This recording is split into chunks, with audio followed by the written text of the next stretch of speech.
The last episode of My Little Pony Friendship is Magic became a recurrent theme in this channel, huh? So much in this episode, and today we're talking about the ending of that episode that you know so well, where we see the first and last time Twilight's old friends. Hey beautiful people, I'm Julie, and I am as thrilled as you to explore all the endings, details, and happenings of this episode, involving all our beloved characters. So without further ado, let's get started.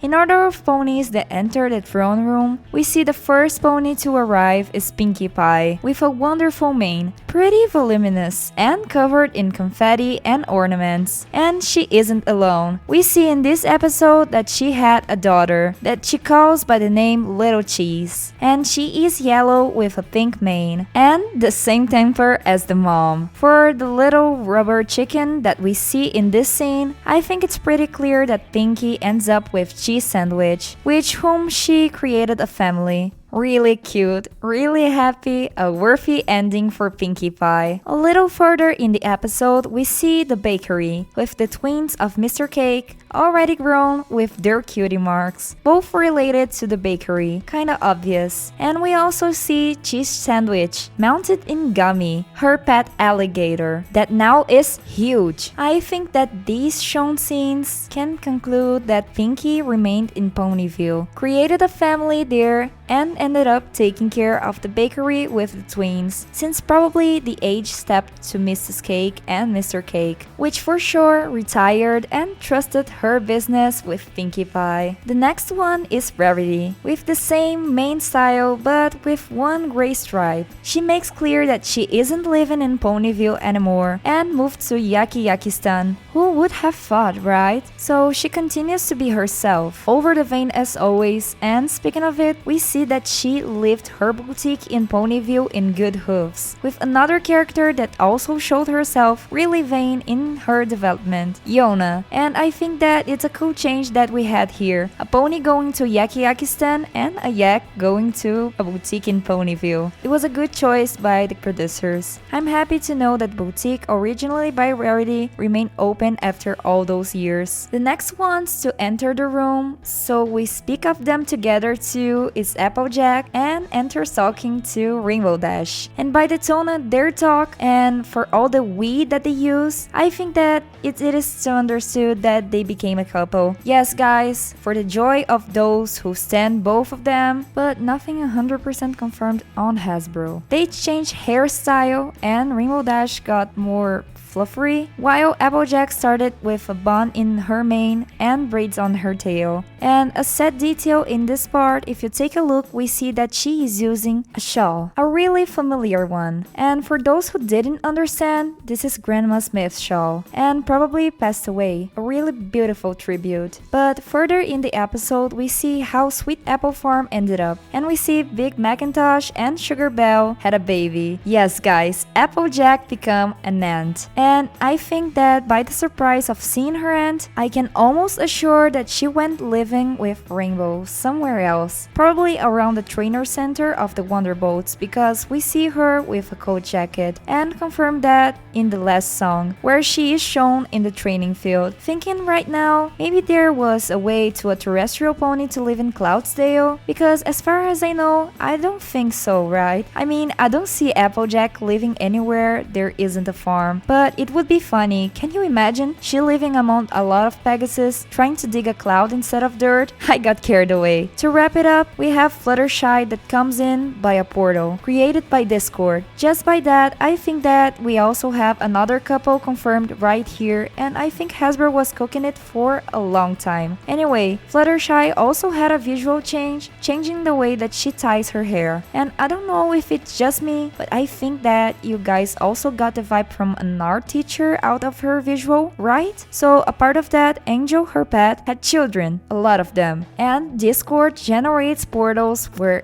little animals spawn. So I think that now both of them kind of work together. Besides them, there is also Spike that apparently didn't leave the princess aside and ended up as ambassador of friendship. Fancy, huh? But I think that no one here can focus in this information without seeing what happened to his body. They aimed at a dragon and strike at Seaban. For the love of God, it makes me laugh. I really don't know why Hasbro did him that way, because he doesn't look anything like any dragon presented in the universe of My Little Pony. But oh well, it's good to see that he keeps working directly with Twilight, and she gave him a trusting position. But imagine what an ambassador of friendship does. We see him commenting about this conciliation between Diamond Dogs and Arabs and Indians. By the way, who are those? A lot of questions. And to conclude it, we have some friends that show up in this episode that are worth to mention. Starting by Twilight's student in Friendship School, the new sextet in the series. That isn't actually this new. Sandbar, Gallus, Iona, Smolder, Oculus, and Silverstream. It's quite nice to see that they were not forgotten in this last episode. And as I said before, Iona ended up with Carousel Booty from Rarity, and it seems to be good at it. Along with her, we see Sandbar, which suggests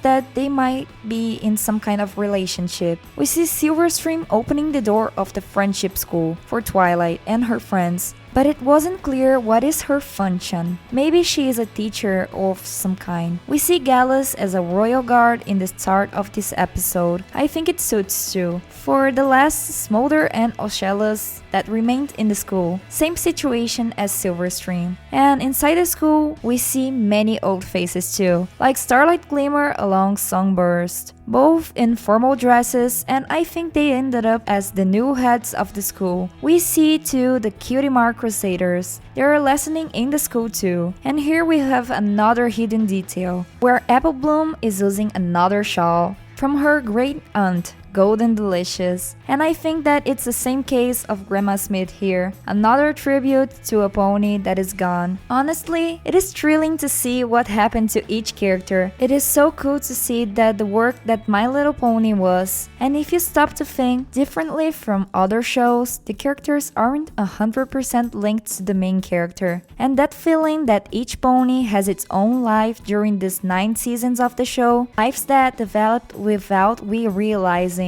These are little details that only makes the cartoon even more interesting and special. And you, do you agree with me? Which character had the best ending in your opinion? Comment down below. The best answers are winning a heart. Thanks for watching till here, and hasta la vista.